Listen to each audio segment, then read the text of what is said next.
morning. Welcome again to Morning Devotions. Thank you again so much for our time together. Right now, let's come back to Joshua chapter 5.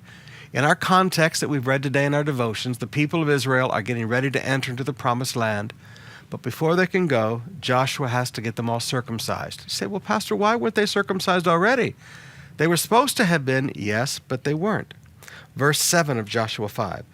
So he raised up their sons in their place, and these were the ones Joshua circumcised. They were still uncircumcised because they had not been circumcised on the way.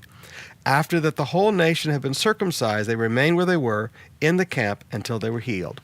Now, I just want you to see a little truth there. That same generation that did not have the faith to enter into the promised land, that same generation that rebelled against God's promises to enter into the promised land, that same generation refused to raise their children with the sign of the circumcision, the sign of the covenant. They refused to raise their children in the fear and the admonition of the Lord. Something that they were supposed to do, and they never did it. Every male child was to be circumcised when they were born as a mark of the sign that they were one of the covenant people. It was just a sign of the covenant, a simple thing that God asked. But they were not going to raise their children based on what God said. They just weren't going to do it.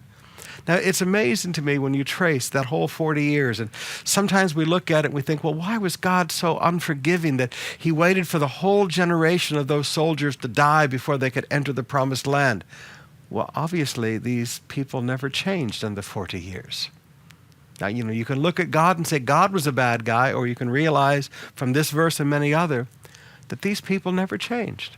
Say, well, why did God provide for them? And why did God feed them manna in the wilderness? And why did God bring them water to drink? And why did God cause their clothes to not wear out? Because of mercy and grace. See, even when we are faithless, he's faithful. But now I want to challenge parents today. Have you made decisions in your life, and now you look at your kids and go, I'm not going to make my children live right. I'm not going to teach my children to live right. I'm not going to teach my children what God says because there's something you don't like. Maybe you'll teach them some things, but you're going to leave out things. Or are you and I going to raise our children in the fear and the admonition of the Lord?